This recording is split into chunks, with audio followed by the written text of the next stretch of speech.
habilidad de designar a un magistrado que no implicara la corresponsabilidad de los ciudadanos. Sí. Porque en la medida en que los ciudadanos participan en esa designación, la responsabilidad de lo bueno o lo malo que haga esa designación va a recaer entre todos. O sea que en el caso de Benavides hay corresponsabilidad ciudadana. Así es. No solamente de quien lo nombró. Así es. Wow. Bueno. Pero además, Hugo sí. y Susan, los fallos de los magistrados son colegiados. Oye, eso lo mencionaba yo hace unos días. Mire. Y no podemos estar alegremente juzgando o pretendiendo juzgar a una persona por vender un fallo cuando en el caso de la sala a la que pertenece son 3 votos y si es el pleno son 9. Sí. Esa pregunta la hacía yo en estos días, disculpe que lo corte para que me aborde aún más, me profundice en este aspecto, porque hace unos días preguntaba sobre el particular. Si alguien tiene que comprar un fallo, es porque evidentemente no le favorece la ley, no le favorece el derecho. Y el que emite el fallo, el magistrado ponente, hombre, va a presentar un documento traído de los cabellos, al filo de la ley, ahí algo armado a la fuerza, ¿verdad? Hombre, los otros 2 tienen que darse cuenta. Si los otros 2 en la sala lo firmaron, o los 9 lo firmaron y no hubo ningún salvamento de votos, ¿cómo queda la compra del fallo? ¿Se compró a todos o se compró a los 3 o solamente se compró a 1? Sí, es que es a lo que deberíamos ir llevando esta reflexión. ¿Cómo entender que los fallos de la Corte Suprema, que son fallos colegiados, se pueda señalar que no están respondiendo a la norma, a la ley, a la Constitución, a las leyes, ¿no? Porque en todo caso un magistrado es el ponente, es el que hace el proyecto de resolución. Eso va a lectura de todos los magistrados para que ellos tomen su posición frente a la decisión que sugiere el magistrado ponente, y tienen la oportunidad de rechazar la postulación o la propuesta, o por lo menos salvar el voto, o razonar el voto. Razonar el voto, exactamente. Entonces, cuando estamos hablando de un problema de que en la Corte Suprema de Justicia esto supone la implicación de los 9 magistrados. Por eso, desde hace más de 10 años, cuando el magistrado Arjona hizo ese señalamiento, y que después entendimos que se retractó, porque de alguna forma se estaba tirando la soga al cuello. Se estaba disparando al pie. En el pie, exactamente. Claro, porque como tú dices que hay venta de fallos si tú eres parte de los 9 magistrados. No, y recordemos que hubo cruce de quién vendía más y quién tiene más cuentas cifradas en Gran Caimán y todo lo demás. No hay mujeres. Eso fue horrible. En la Corte, señor Lee. Tenemos una procuradora que creo que está dando muestras de que existen en Panamá mujeres muy preparadas y que deben darle ese espacio. No por un tema de feminismo, porque son mujeres preparadas y que tienen la capacidad de poder ejercer una posición como la de magistrada de la Corte Suprema de Justicia, y ha sido un tema que ha sido también mencionado en medio de todo esto. ¿Usted qué piensa de que dentro de estas 5 posiciones que de aquí que termine su periodo Juan Carlos Varela deberá nombrar, deben ser incluidas mujeres? Mira, nosotros... debo decir previamente que han pasado mujeres por la Corte que han demostrado efectivamente una alta capacidad en el manejo de la justicia panameña, y estamos de acuerdo definitivamente que debemos equilibrar. Yo creo en la equidad de género, creo que definitivamente la sociedad que no reconoce el valor de las mujeres, y el reconocerlo no es un tema de confesar que reconozco, sino en acciones concretas, en darle los espacios a la mujer para que pueda hacer el aporte. Yo quiero recordar con esto, cuando los documentos de Puebla, de la Conferencia Episcopal Latinoamericana, trata el tema de la mujer, le da el título del papel insustituible. Uno no puede sustituir el rol de la mujer en el proceso, en este caso de la administración de justicia, porque no solamente está el tema de su capacidad o capacitación, que puede ser igual que la de un hombre, pero es que la visión femenina de interpretar y de leer la historia y de leer la sociedad es necesaria para que nosotros podamos tener una sociedad justa y equitativa. por eso es la ayuda idónea, ayuda perfecta. Ella ve lo que nosotros no vemos. Así es. Y lo ve de una manera, wow. Tiene otra visión. Usted tiene candidatas, hay nombres que se han mencionado algunos. En la nómina para el Colegio de Abogados, la vicepresidenta es una mujer, una de las vicepresidentas, Marta Luna, y hay incorporadas en la nómina 4 o 5 mujeres. Esta muchacha Sarasqueta. Rosario Sarasqueta está en la nómina, está también Deika Nieto, sí. Está Maruja, María Zúñiga en el Tribunal de Honor, Joyce, ahora se me va el apellido, pero hay varias mujeres que están formando parte de... Oiga, vamos a hablar, ahora que estamos hablando de nómina, hablemos un poco de esa competencia interna entre abogados. Han surgido denuncias de que se quiere poner al servicio del Ejecutivo el Colegio Nacional de Abogados. ¿Usted es el candidato que está denunciando o el denunciado? Ubíqueme bien. No soy ni el denunciado ni el denunciante, Hugo, pero mi participación de alguna forma quiere significar una denuncia tácita, porque esto es un problema histórico. Claro. El Colegio de Abogados, a lo largo de su trayectoria en la presencia en Panamá, ha sido objeto permanentemente de intereses partidarios, partidos políticos que logran controlar a la dirigencia del colegio, o intereses económicos. Y es esto una de las motivaciones que hacen que una persona que está conocida como activista de la sociedad civil hayamos incursionado en esta experiencia de decir, vamos a poner al Colegio de Abogados a ser la institución que debe ser. Es una institución que debe ser, además de independiente, y fundamentalmente gremial.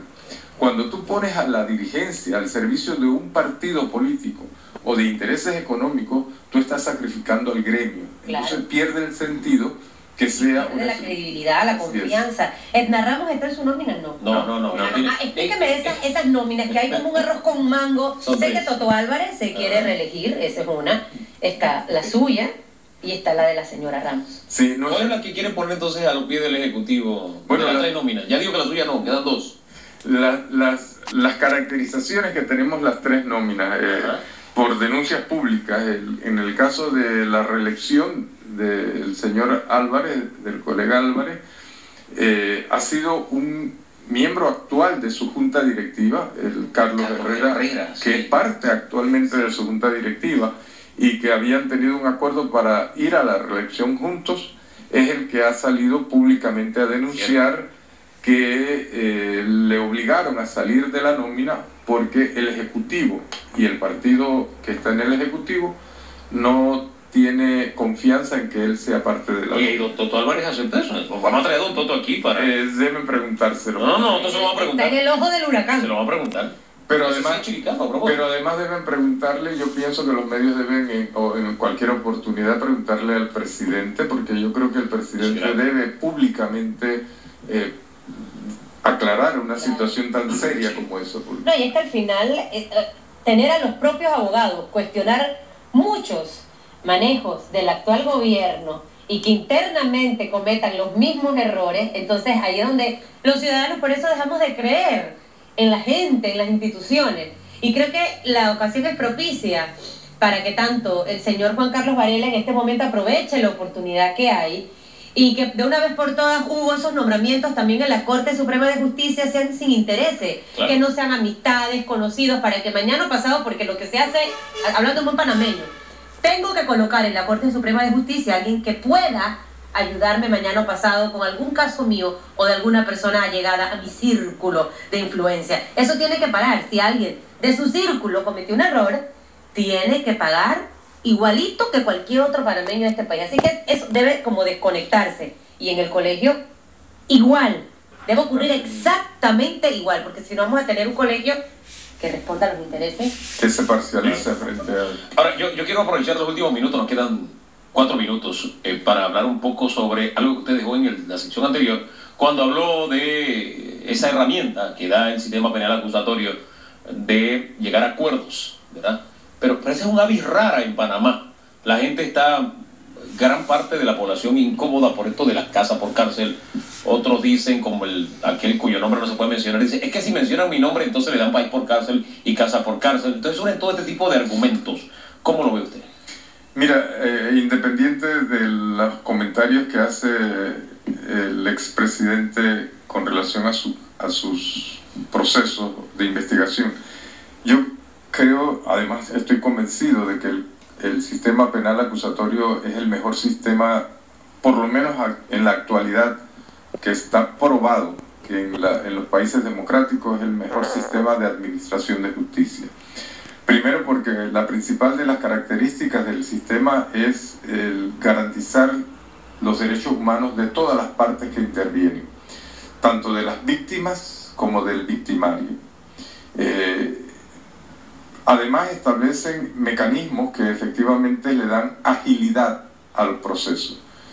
Cuando ayer salió en los medios el traslado de los presos, porque el gobierno anterior hizo una inmensa cárcel con capacidad de 5.000 detenidos,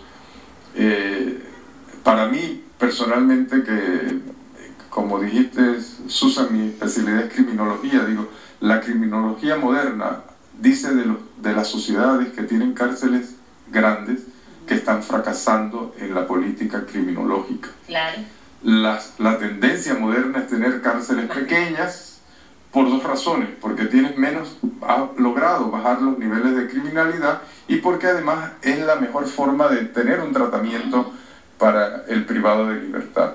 Y en ese sentido, el sistema penal acusatorio, la privación de la libertad es el último de los recursos que se deben aplicar.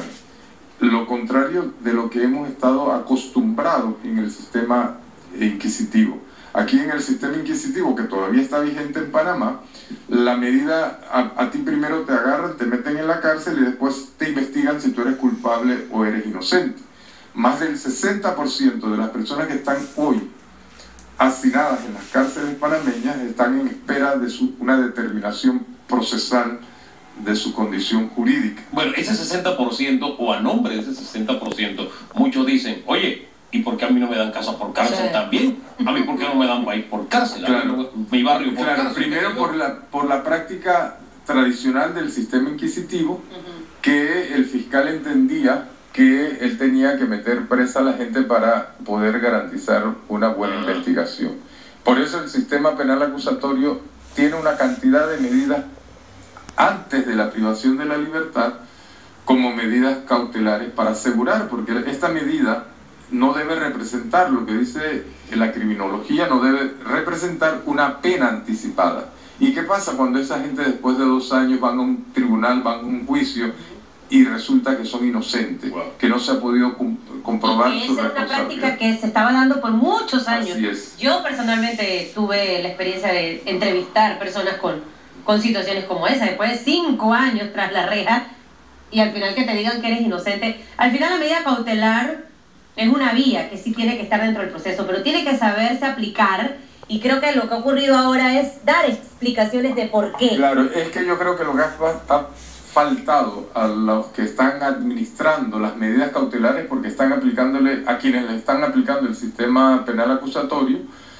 que no es la mayoría, ¿no? La mayoría siguen siendo juzgados en la jurisdicción panameña de la capital por el sistema inquisitivo, pero los fiscales, y desde el tiempo cuando estuvo de procuradora Ana Matilde Gómez, ella insistió dando instrucciones a sus fiscales de no estar aplicando la privación de libertad como primera medida. O sea que en Panamá, a pesar de que está vigente el sistema penal acusatorio, ha habido una mayor conciencia de quienes administran la justicia del peligro y de lo grave que es estar administrando la cárcel en procesos de investigación. Pero lo que falta es que la población esté ilustrada primero y que se le explique, porque para tomar las medidas cautelares tú tienes que tener algunas condiciones, claro, algunos parámetros objetivos. Sí. Tú tienes que mirar el grado de peligrosidad de la persona que estás investigando. Si el hecho de que esa persona en libertad puede alterar pruebas, que puede violentar, poner en peligro su vida o la vida de la edad también. El tema de la edad, el tema de la colaboración que hace con la investigación. Eso tiene un gran valor. Claro que el que colabora y el que no colabora, el que sale huyendo y no dice nada. Y que se esconde, y que miente, claro, y que engaña. Todos esos son valoraciones que tiene que hacer el fiscal para aplicarle una u otra medida. Vamos a tener que profundizar eso nuevamente y probablemente traer al Ministerio Público para que explique, para que calme esa ansiedad que hay ahorita mismo en la población panameña. En algunos sectores, sí. Gracias, licenciado Carlos Lee, que tiene el nombre del pelotero, pero no es el pelotero. Este es un abogado criminalista. Y lo que me gusta es que no pelotea las respuestas, eso está bien. Así que, don Carlos...